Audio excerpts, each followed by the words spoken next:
ना, और नहीं तो महाराज ईमानदारी ये है कि सभा से भाग जाओगे, मुनि जब धनुष संभालेंगे, बड़ों के वर्ष चक्कर में धनुष का सर उठा लेंगे। अरे मुझे सुनो, ये रघुवंश खड़ा है, नहीं देख सकते जगत की तलवार पे सब किस काल ढालेंगे। तुम्हें क्या हो गया मुने? अरे जो करते ही तो जाते हो, जगत के वीर सिंहों को मुनि फरसा दिखाते हो। देखो ब्राह्मणों की तरह तो हमें बेटा मान लेना, ब्राह्मणों की तरह बेटा मान लेना। मैं विश्वामित्र सा गुरु नहीं जोता और तुम्हारी याचना करूं, और नहीं वशिष्ठ पुरोहित हूं। क्या करोगे? पाने की कामना करो।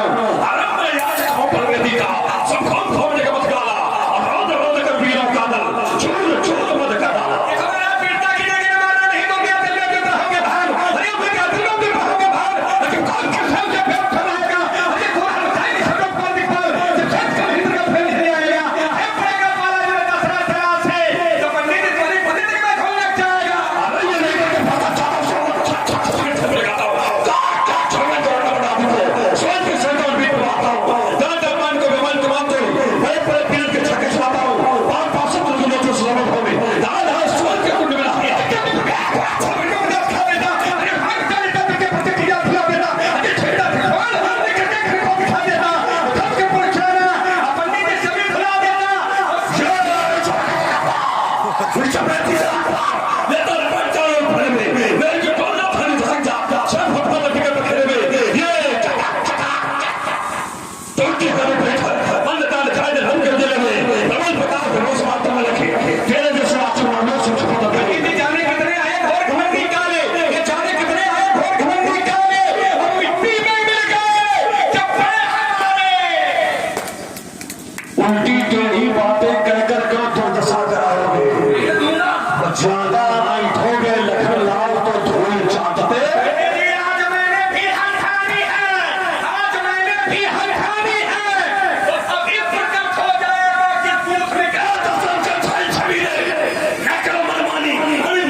गंगा किनारे सुलग रहे पंडित जी, हल्के में लिए बैठे होगा, क्योंकि आज मैंने भी बंधाया है, आज मेरे भी बंधाया है, और अभी प्रकट हो जाएगा किसकी मैया ने किसको कितना दूर।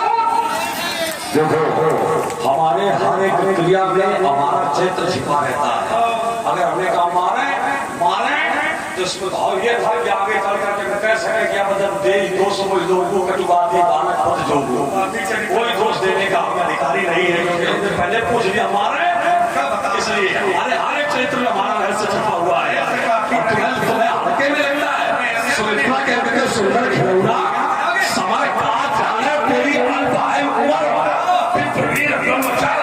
बालक को परशुराम छोड़ना छोटो से लंबे नहीं देगा तारी है जो बार बार ये धनुष पर चढ़ा बार सुंदर सलोनी तेरी सूरत ने यह बिगड़ इसलिए मांगा भाई जा नहीं तो हिल फूल ले समझे तो जितनी ताकत हो पूरी लगा ले दोनों संकोच नहीं हो धोखे से, और फिर ये न कहना कि हम चूक गए।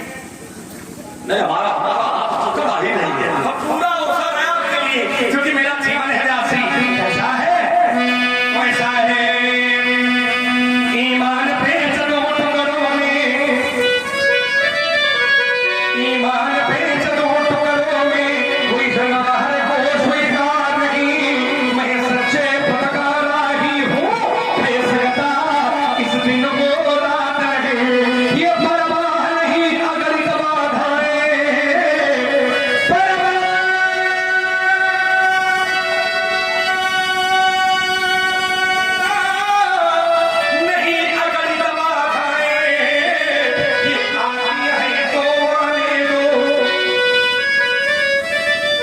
ये आती है तो माने दो, ये महामानस के दिन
अपनी पहचान अलग होती है, अपनी अपनी विशेषताओं से हर एक व्यक्ति पहचाना जाता है।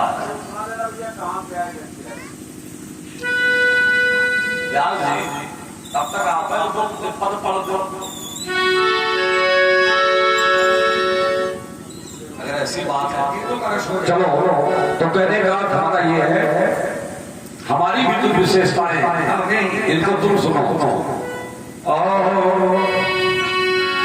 देखो ये किसकी जिज्ञासा है, कहां से है, ये बात आज की बात है, उसको बार बार ना कहा तो आ जाए कि समय पर आ जाए, एक बार कह दिया गया बात हो गई, बार बार कहने से ध्यान भंग होता है।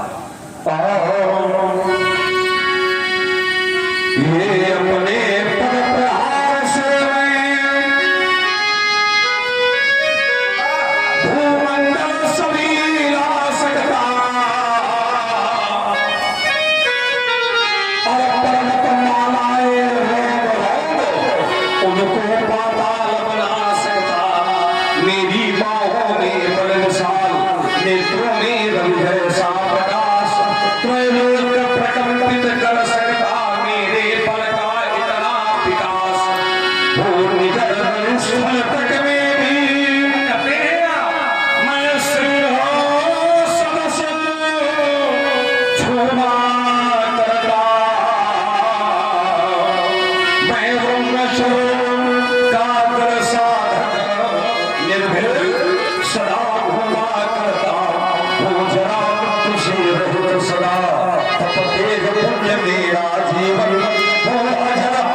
सब लोग जानते हैं, लेकिन निर्भीक करना ये कोई जानता है। निर्भीक रहना ये प्रत्येक मनुष्य सीख लेता है, लेकिन निर्भीक करना ये केवल राम लक्ष्मण जानते हैं। प्रार्थ कहा मुनि सन रघुराई और निर्भय यज्ञ करो तुम जाए। और रही बात वीरता की, तो हमको न बताओ महाराज, हम सब जानते हैं। क्या जानते हैं? ये पापों से बोझिल वसुंधरा, पापों से बोझिल वसुंधरा, ये पाताल मार्ग जब खोज रही थी, इन महानवता के वक्षस्थल पर वो बरनवता जब लौट रही थी, जिस समय खुले बाजारों में, जिस समय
जिस ओर तुम मुझे प्रेरणा दे रहे हो कितना बड़ा अत्याचार हो रहा है। आप कहाँ थे जब सनातन धर्म नष्ट किए जाते थे, गौओं की हत्याएं की जाती थी, ब्राह्मण दंडित किए जाते थे, संत महात्माओं की कुटियां जलाई जाती थी, तब आप क्या कर रहे थे? अच्छा, ये सब अत्याचार कौन कर रहा था? ये सब अत्याचार रावण कर रहा था। देखो बेटा, रावण का वध, रावण का सर्वनाश मेरे द्वारा नहीं होना है। क्यों नहीं होना है? ये आरोप हमारे ऊपर न लगाओ। तुम्हारे राजा, तुम्हारे पूर्वज राजा अरण का जब वध रावण ने दिग्विजय करते समय अयोध्या के अंदर घुस करके किया था, तो राजा अरण के कटे हुए सिर ने रावण को साबित किया था कि रावण, तुमने मेरा वध अयोध्या के अंदर घुस करके किया है, इसलिए मैं तुम्हें साथ देता हूँ कि आने वाले समय में किसी सूर्यवंशी के द्वारा तुम्हारे कुल का सर्वनाश किया जाएगा, तुम्हारा विनाश किया जाएगा। ये साफ किया था तुम्हारे पूर्वजों ने। तो ये तुम्हारे पूर्वज ने ये कह दिया होता कि रावण तुम्हारा विनाश भृगुवंशी से होगा, तो अब तक हम सब बराबर कर चुके होते। हाँ, इतनी देर हमें कहा लगती, लेकिन उन्होंने कहा रावण तुम्हारा सर्वनाश सूर्यवंशियों से होगा, और हम सूर्यवंशी है नहीं, हम तो भृगुवंशी है, सूर्यवंशी तुम हो, इसलिए ये कर्म तुम करो, तुम्हारे लिए कहा गया है। हमारे ऊपर आरोप लगाओ राजकुमार, क्यों? क्योंकि मर्यादा का निर्वाह करना ईश्वर के भी धर्म कर्तव्यों में रहता है।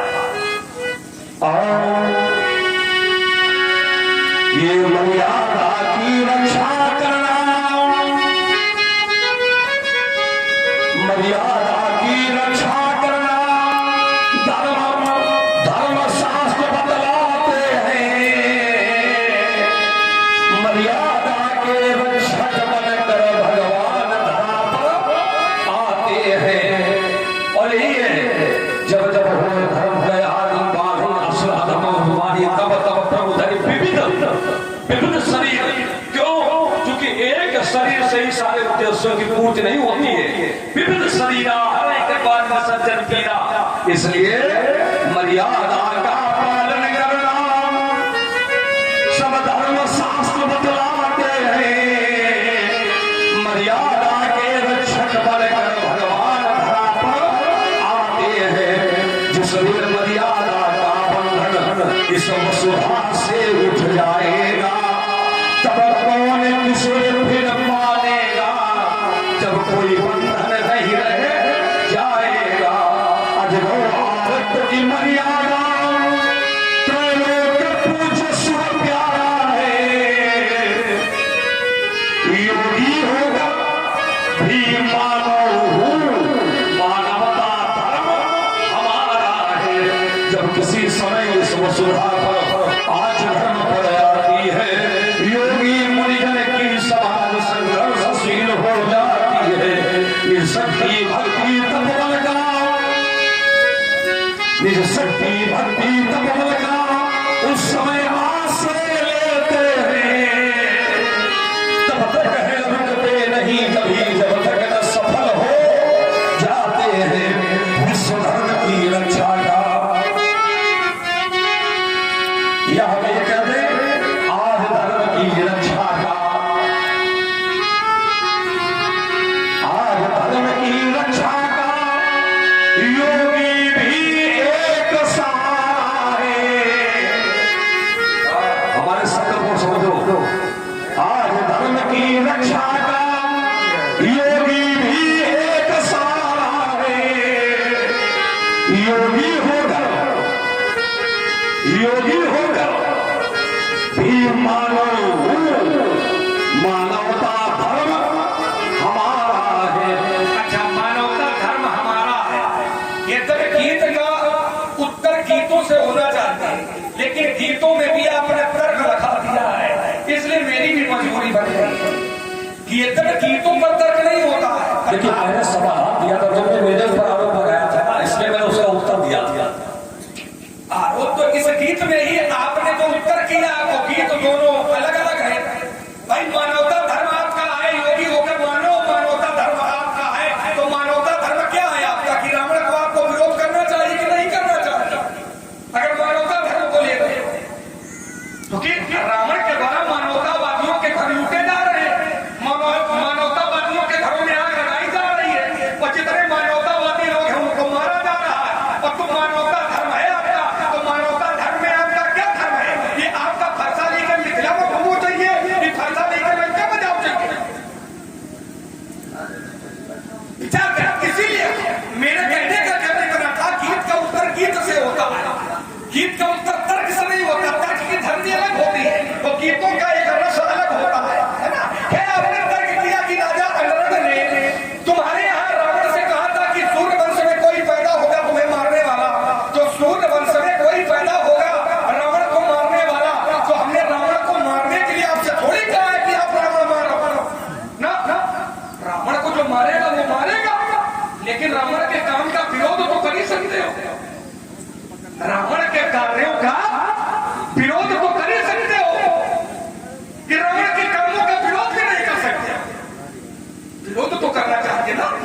अच्छा विरोध कैसे करें, कैसे विरोध चाहते हैं? जैसे हम कर रहे हैं, जैसे हम कर रहे हैं, क्योंकि रावण का मारने खातिर हम थोड़ी आए, पर रावण का विरोध कर रहे हैं। पावक सर्व स्वभाव को विचारा और अनुज निशाचर कटक संहर वैसे करो, रावण न मारो। अच्छा व्याधि बहुत बढ़िया है, कौन तो बहुत अच्छा अच्छा मतलब ब्याह नहीं कर तुमका तो बुद्धि ठीक है नहीं लगता शुरू बोले बोले तू हमको ठीक है, हमें लगता है तुम सबको देखोगे, तुमका क्या है वाले लगता है ये है कि हम सब लोग मिलकर पूरी बात कह लो, हम कुछ कहने का अधिकारी भी नहीं, क्या ये ऐसा बनाना चाहते हैं? ये हमने थोड़ी कहा है, इसीलिए जब आप कहते हो तो हम कुछ बोलते थोड़ी, हम तो सुनते हैं कि जितना हो सबका ये भाई। अगर हम आपको टोकते हो तो हमारी गलती है, हमने टोका थोड़ी है। कितनी देर संवाद हुआ ईमानदारी से आपने बताओ कि हम बीच में बोले? हम तो बीच में तब बोले जब आपने हमको समय दिया है, जब आपने विराम लगाया है, तब हम अपनी बात करेंगे, आप अपनी बात करिए। और यही एक अच्छे संवाद का लक्षण होगा। बीच में हम बोले, बीच में आप बोलो, तो ये संवाद थोड़ी है, तो ये विवाद है। अच्छा लोगों की समझ में भी नहीं आता है, वो समझ में तभी आएगा जब एक पक्ष बोलेगा, दूसरा पक्ष सुनेगा, और जब दूसरा पक्ष बोलेगा तो ये वाला पक्ष सुनेगा। यही एक अच्छे संवाद का लक्षण होगा। और इसका निर्वहन सौभाग्य है कि हम दोनों लोग कर रहे हैं। इसके लिए व्यास जी तो बधाई के पात्र है, क्योंकि इनके संचालन से सब कार्य हो रहा है। तो रावण का विरोध मेरे कहने का अभिप्राय केवल इतना है कि अगर मानवतावादी हो, जैसा आपने कहा कि मानवता धर्म हमारा है, तो मानवता धर्म में आपका क्या धर्म है? मानवता धर्म का भी कोई धर्म होगा? रावण क्या करवा रहा है? तो रावण ने आदेश दिया है व्यास जी, क्या है? जही जही देश धेनु तुझ पावही, नगर गाँव पुरयाग लगावई। जही जही देश धेनु, देखो आने गाँव में जही जही देश, जिस जिस देश में धेनु तुझ माने ब्राह्मण पावही, ब्राह्मण मिल जाए, और जिस नगर अथवा गाँव में कौवे मिल जाए तो क्या करो? तो कहा नगर गाँव पुरयाग। ऐसे नगर अथवा गाँव में आगी लगाओ। कहाँ लगाओ? जहाँ जहाँ कौवे हो और जहाँ जहाँ ब्राह्मण हो, तो कौवों को मारना ये मानवतावादी काम है क्या? ये दानवतावादी काम है। ब्राह्मणों को मारना ये मानवतावादी काम है कि दानवतावादी काम है? और इन गानागार मानवता धर्म हमारा, यहाँ गीत गा रहे मानवता धर्म। अरे मानवता धर्म है तो लंका पर फंसा नहीं कर जाओ ना, 2-4 हजार राक्षस मार के आओ, फिर या गाना गाओ कि मानवता धर्म हमारा है, तब तो लोग आरती उतारेंगे। तुम जा नहीं रहे मिथिला में गाना गा रहे मानवता धर्म, जैसे इन दानवतावादी लोग रहते हैं, यहाँ मानवतावादी लोग रहते हैं, तो यहाँ मानवता धर्म का पाठ पढ़ा रहे हो। और जहाँ दानवता रहती है, लंका निश्चर निकर निवासा, वहाँ कहाँ सज्जन कर वासा, तो उन न मानवता के गीत है। ठीक है, जो मनावे कहा था। एक बार मैंने पूछा था, ये गीत है, आइए चार पंक्तियां। हमारा मन ये है कि कुछ परशुराम जी इस तर्क पर कहे, क्योंकि गीतों का रस फिर खत्म हो जाता है ना। तो अगर तर्क थोड़ा बहुत करना है दोनों पक्षों को, तो मैं अपनी बाणी पर यही विराम लगाता हूँ। और फिर गीतों का रस एक अलग रस है, उसमें फिर तर्क का प्रवेश न हो, इसलिए मैं अपनी बाणी पर मैं ये कहना चाहता हूँ कि मैंने तुम्हारे काव्य में टिप्पणी नहीं की थी। तुम्हारे काव्य में प्रश्न था कि पापों से बोझिल वसुंधरा, आकाश मार्ग खोज रहे इत्यादि पंक्तियां तुमने कही। फिर प्रश्न लगाया कि तब कहाँ गए थे परशुराम, ये तुम्हारा प्रश्न था। अब बताइए क्या तुम्हारे प्रश्न का उत्तर न दे? तुमने कहा कहाँ थे, आपने रावण का विरोध क्यों नहीं किया? तो इसका उत्तर तुम्हारा देना धर्म है। इसलिए मैंने कहा कि सारी सामर्थ्य होने के बाद में भी मैं रावण को नहीं मार रहा हूँ। क्यों नहीं मार रहा हूँ? उसका कारण ये है कि रावण का विनाश भगवंशियों से नहीं होना है, रावण का विनाश होगा सूर्यवंशियों से। अगर भगवंशियों से कहीं उल्लेख दिया गया कि रावण का विनाश भगवंशियों से होगा, तो तुम्हारी बात को मानकर हम आज ही लंका चले जाएंगे, आज ही। हमें इतनी देर नहीं लगेगी, अब आधे समय साल बराबर हो जाएगा। हमें 14 साल की प्रतीक्षा भी नहीं करनी।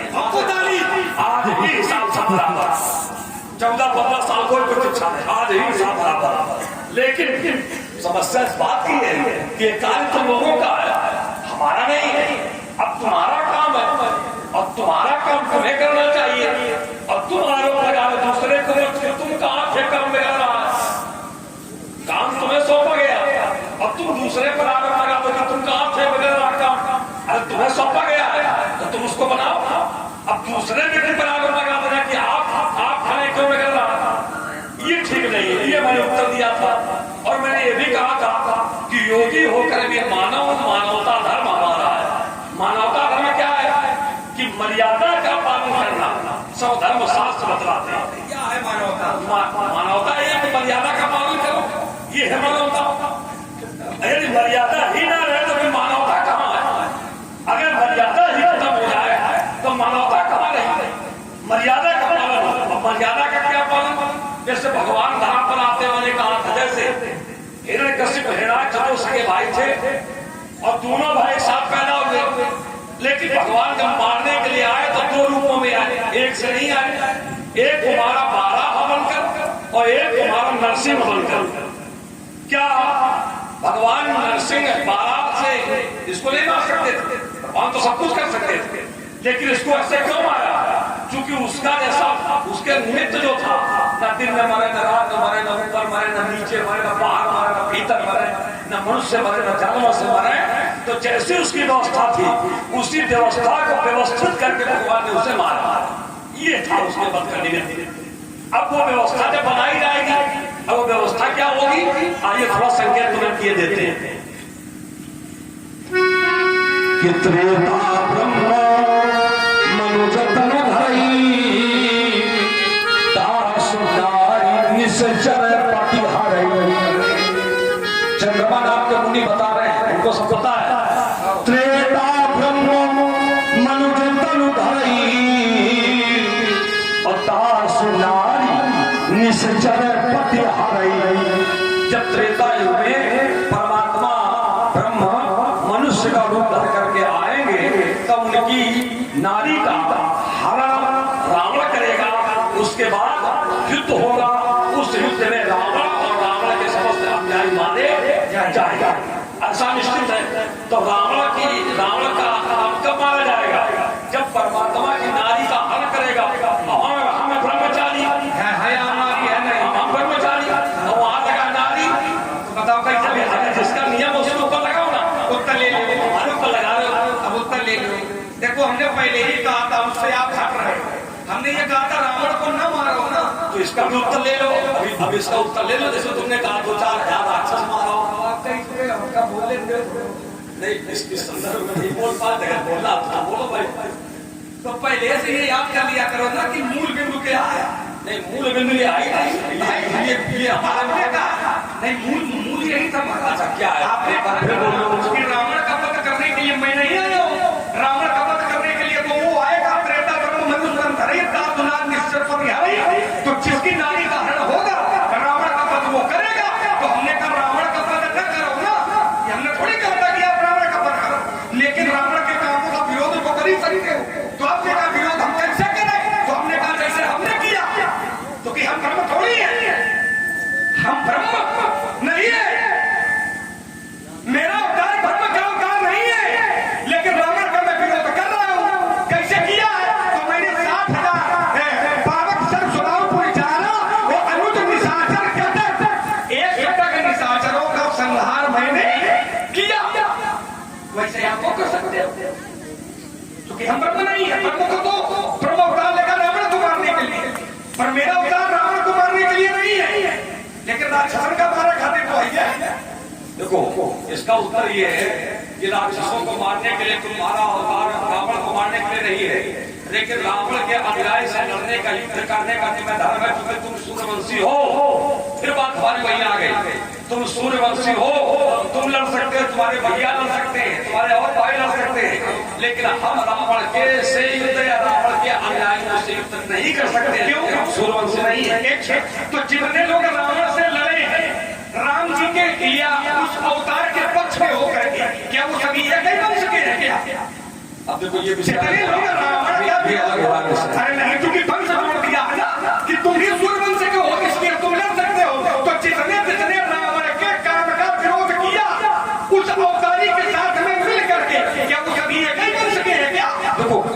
अलग हो जाएगा, इसलिए अलग हो जाएगा क्योंकि नेतृत्व किया सूर्यवंशियों ने। ये सही है। तो वही इसलिए नेतृत्व तो हम बहु कर रहे हैं। नेतृत्व को ये नेतृत्व तो हम अभी कर रहे हैं। आप हमारा सहयोग करो। एक काम करो, एक काम करो, चलिए हम लोग जगह छोड़ो। ये जगह नहीं छूटेगी जब तक धनुष तोड़ने वाला नहीं मिलेगा। ये छोड़ा धनुष टूटा है, विवाह हुआ है, आराम से विवाह होने दे। तब तक हमने लंका चलिए 2000 मार किया देंगे। देखो ये नहीं हो पाएगा, इसलिए नहीं हो पाएगा, ना तुम कर पाओगे ना हम। चलिए कोई जानकर क्यों नहीं कर पाएंगे, क्योंकि तुम मान लो हमें लेवा करके लंका गए और वहां झगड़ा कर दिया और वहां रावण सामने आ गया, रावण सामने आ गया। अब तुम कह रहे रावण को हम भी नहीं मारेंगे, हम कह रहे हम भी नहीं मारेंगे, अब वो सामने आ गया तो क्या वहां से पीठ दिखा करके बढ़ोगे? क्या करोगे बताओ? उत्तर ले लो। वो सामने आ जाएगा तो क्या करोगे? आपने कहा कि अगर मान लो रावण आ गया है तो आपको ये राजनीति नहीं मालूम है कि युद्ध में राजा थोड़ी आता है, युद्ध में पहले राजा की सेना आती है। अच्छा ये बताओ पहले की सेना आप क्या? अच्छा ये राजनीति नहीं तुम अपने एक बंदे हमें पता है। ये बताओ पहले ताड़का मारी गई है, पहले सेना मारी गई है? ताड़का तो ताड़का क्या थी? सेना के संचालक थी, सेना का संचालन थी, सेनापति थी। बात तो ये सेनापति ये चौकी है, पर वो राजा थोड़ी थे। देखो ये ताड़क बल की चौकी है। जब इस चौकी पर आक्रमण किया गया और जब लंका चलोगे तो वो तो राजा है। हमें लगा था तुम रावण का केवल एक मारे नहीं मार रहे हो तो तुम ब्राह्मण आई, वहां ब्राह्मण आई। मैं चुनाव करके वोट लेंगे, क्या गठबंधन वाली चुनाव लड़ना गठबंधन वाला काम चलेगा नहीं है ना? एक बार मैंने पूछा था कहाँ से आए हो, व्यक्ति ने कहा जानता नहीं। मैंने कहा जाना कहाँ है? कल ये भी नहीं जानता हूँ। मैंने कहा कैसे व्यक्ति हो, कहाँ से आए हो, कहाँ जाना है, आपको जानकारी नहीं है। उस व्यक्ति ने कहा ये बादल है, ये पानी बरसाते हैं, पानी की बूंद धरती पर गिरती है और धरती पर गिरने के बाद में पानी की बूंद का प्रयोग इन सांसारिक लोगों के द्वारा किस रूप में किया जाता है वो मेघ नहीं जानते हैं, तो हम कैसे जान जाएंगे? आइए चार पंक्तियां सभा के मध्य प्रस्तुत है, हृदय में विश्वास है। अच्छी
तो यही समाज के वयोवृद्ध लोग कहा करते हैं कि व्यक्ति घर से निकले तो मित्र ये ठिकाना नहीं होगा कि शाम को सुरक्षित आएगा अथवा नहीं आएगा।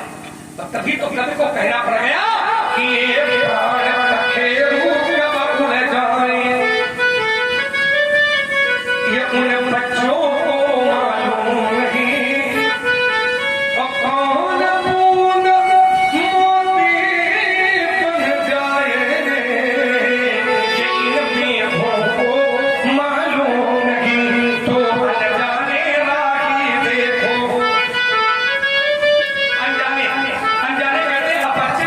राही राही कहते हैं मार्ग में चलने वाले व्यक्ति को। कभी ने कहा एक नहीं है, ये दो है। फिर दोनों ने पूछा कौन है? कहा एक का नाम है पर और दूसरे का नाम है कन्या। पर और कन्या ये दो अनजाने राही। और एक अवसर आता है इनके जीवन का, कौन सा? जब ये दाम्पत्य सूत्र में बंधते हैं तो अनजाने राही एक दिन दाम्पत्य सूत्र में बंधते हैं और साथ न छोड़ेंगे जीवन में ऐसी कसमें खाते हैं। लेकिन कहूँ सा साथी कब छूट जाए। न पत्नी को मालूम है कि पति पहले जाएगा और न पति को मालूम है कि संसार की लड़ाई में क्या पत्नी का साथ पहले छूटेगा। तभी तो कभी तो अवसर मिल गया कहने का कि कौन सा साथी कब छूट जाए। ये दंपति को मालूम नहीं अब कौन पूनम मोती बन जाए। इनमें भोगो मालूम नहीं ऋषि जगादान विश्व में अमृत का वरदान हो गया और शिल्प कलाकारों के द्वारा अब पत्थर भी भगवान हो गया। लेकिन कौन शिला शंकर बन जाए। पर कौन शिला शंकर बन जाए ये उन शिखरों को मालूम नहीं। और कहाँ से आए कैसे आए किसी को ये मालूम नहीं।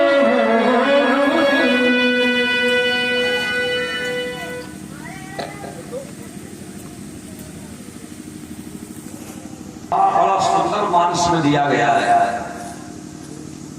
बड़ा सुंदर दुआ है और जीवन की विषम से विषम परिस्थिति का इस दोहे में समाधान दिया गया है। अनेकानेक विषम स्थितियां जब व्यक्ति के जीवन में आती हैं तो समाधान देने में वयोवृद्ध व्यक्ति ऐसे ही मंत्रों का उपयोग करते हैं कि तुलसी जस भवत पिता तैसे मिले सहाय आपने आवे ताई भई ताई कहाँ ले जाए। कर्म 3 प्रकार के होते हैं, प्रारब्ध संचित निर्माण। कर्म करने के बाद यदि तत्काल हमें हमारे कर्म का फल मिल जाए तो ऐसा कर्म होता है निर्माण। और कर्म करने के बाद यदि तत्काल फल हमें नहीं मिल रहा है, अच्छा कर्म करो किए हो या बुरा कर्म किए हो, यदि तत्काल फल नहीं मिल रहा है तो ऐसा नहीं कि वो फल तुम्हें मिलेगा नहीं, फिर वो हो गया संचित, हो गया संचित कर्म। समय आने पर उसको भुगतना पड़ेगा।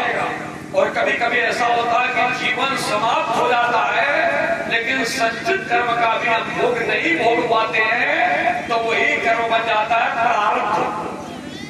फिर आप जहां जन्म लेंगे वहां उस कर्म को आपको भोगना पड़ेगा। अच्छा की ओर चाहे बुरा की कर्म को भोगना ही पड़ेगा।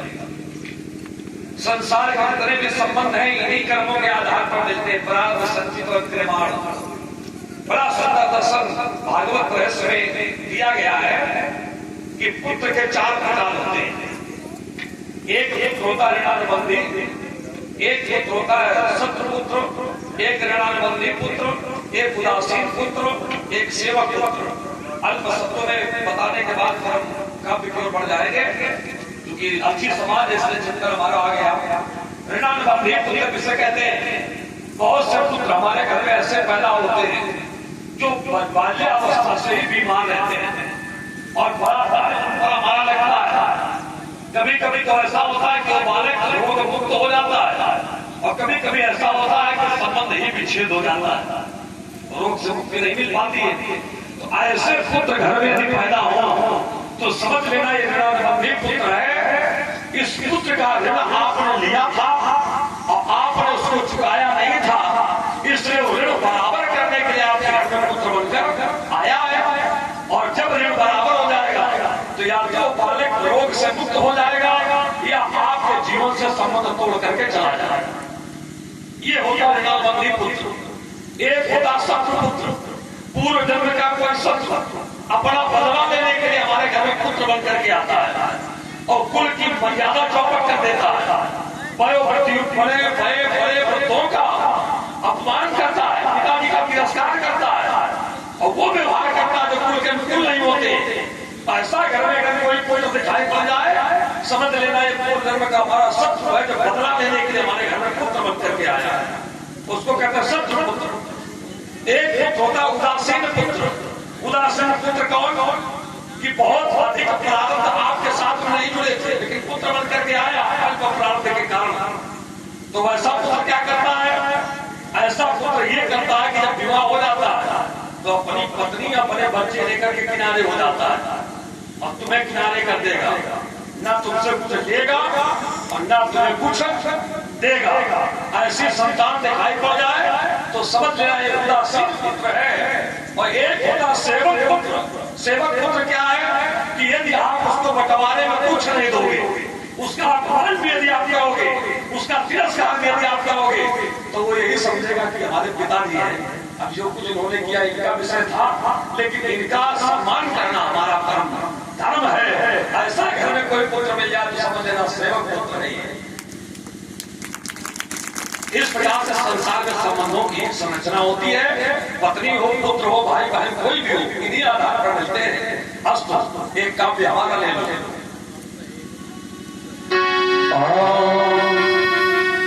ये तुमने बोए हैं जब काटे तो फूल कहां से पाओगे? यदि बोओगे पेड़ बबूलों के तो आम कहां से खाओगे?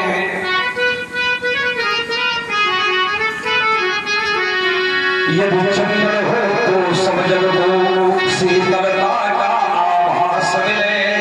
यदि पुष्प सुगंधित बगिया के तो ज्ञानी सरल सुवास मिले। कागज के कृत्रिम फूलों से तुम कैसे सुगंध बिखराओगे? तुमने बोए हैं जब काटे तो फूल कहां से पाओगे? अरे काया किससे क्या लेना है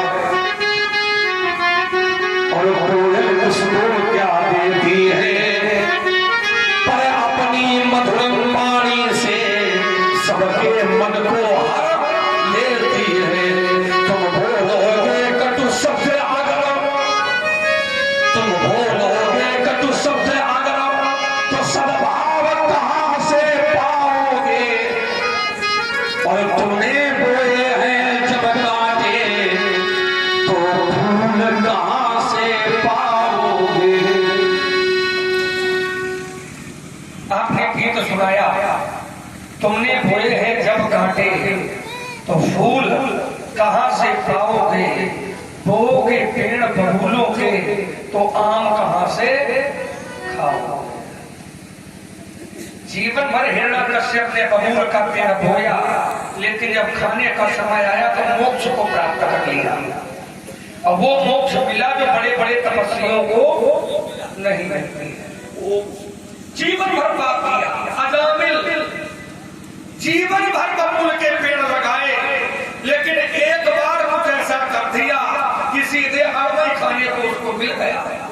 जीवन भर पाप किया अजामिल ने, लेकिन मरते समय बुलाया नारायण तो आम का पेड़ मिल गया, आम खाने को मिल गया। भगवान के गढ़ पहुंच गए, बोले इसने तो भगवान को याद किया तो ये तुम्हारे यहाँ थोड़ी जाएगा, ये तो मेरे यहाँ जाएगा। आइए चार पंक्ति हमारी व्यास से पुनः सभा के मध्य प्रस्तुत है।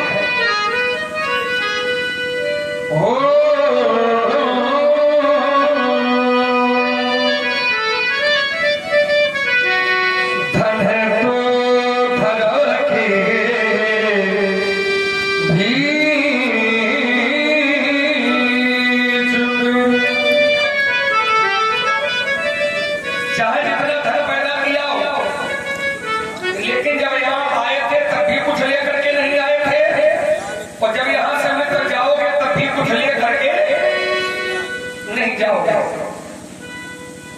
एक बार मैंने व्यक्ति से पूछा था क्या कर रहे हो? उस व्यक्ति ने कहा पैदा कर रहा हूं। ऐसे मैंने कहा क्या? कहा धन। अरे हमने कहा बहुत सुंदर, किसके लिए? कहा बेटों के लिए।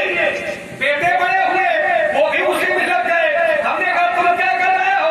बेटों ने भी कहा कि मैं भी पैदा कर रहा हूं। मैंने कहा क्या? कहा धन। मैंने कहा किसके लिए? कहा बेटों के लिए। अरे हमने कहा जो भी होता वो बेटों के लिए कर रहा है, अपने लिए कोई कुछ कर ही नहीं रहा है। तो हमको एक महापुरुष पे दो वाक्य याद आ गए कि पूत सुपूत तो का धन संचय और पूत कुपूत तो का धन संचय। यदि पुत्र सुपुत्र है तो धन इकट्ठा करने की आवश्यकता नहीं है, पुत्र खुद धन इकट्ठा कर लेगा।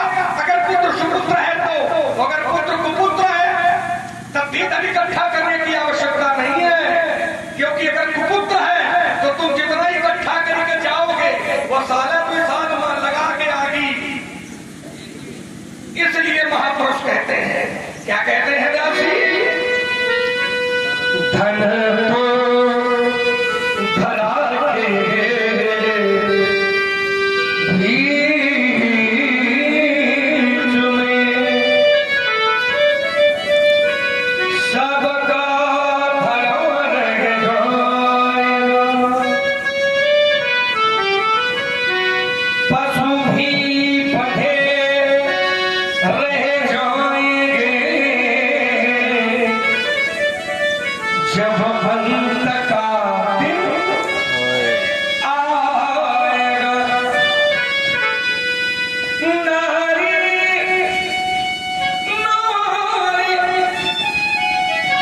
नारी लगे प्यारी तुम्हारी, तुम्हें देखती रह जाएगी। विश्वास रखना, जिस देह पर तू गर्भ करता वो धूल में मिल जाएगी। वैभव तुम्हारा इस जगत में काम कुछ ना आएगा, सब कुछ यही रह जाएगा, जब अंत का दिन आएगा। क्यों? क्योंकि नियम कहता है राजा रागे न रानी रहेगी यहाँ, ये भवन ना रहेंगे, न कोई छानी रह जाएगी। ओ हम भी ना रहेंगे, हम भी ना रहेंगे, और तुम सब भी ना रहोगे यहाँ। कहने को केवल कहानी रह जाएगी। क्यों? क्योंकि पत्नी साथ देती है तो केवल घर की देरी तक, पत्नी साथ देती है तो केवल घर की देरी तक। और ये सगे संबंधी भी साथ देते हैं तो केवल शमशान घाट तक। बेटा भी हक निभाएगा, वो भी अग्नि दान तक। इसके आगे कोई चलेगा? शमशान के आगे भी कोई चलेगा साथ में? क्या कोई साथी है क्या? कोई नहीं जाता, चाहे पत्नी हो, चाहे भाई हो, चाहे बेटा हो, चाहे बेटी हो, सब खत्म कहानी। कहां तक? शमशान।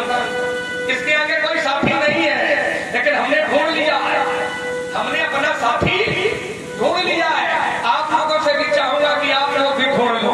हमने तो ढूंढ लिया है कि इसके तो आगे, इसके तो आगे केवल भजन है रे साथी, इसके तो आगे भजन है रे साथी। अब भजन के बिना तू अकेला रहेगा, रे मन के 2 दिन का ये मेला रहेगा। ये न्यायम न जगेगा, ये झमेला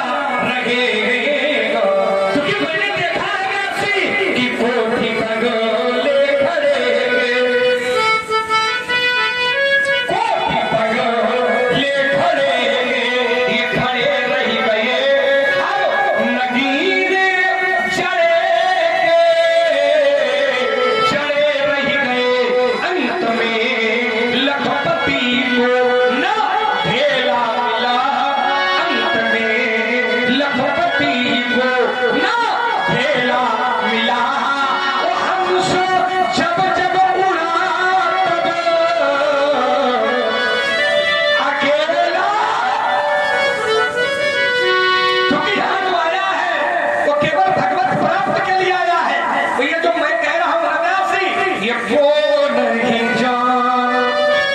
कौन ऐसा है जो नहीं जानता? ये पीड़िता संसार वो नहीं जान। कौन नहीं जानता? सारा संसार जानता है। क्या जानता है? तुम माता पिता उड़ना भयली पुरुरिन रास भर जी के सो जनो हमारे माथे अगाड़ा चली गया वो प्यार प्रभु बढ़ा आबयानी हरिया बोली कपूरत देव में तेरी हो। राजकुमार लक्ष्मण देखो विकर्ण से ही सब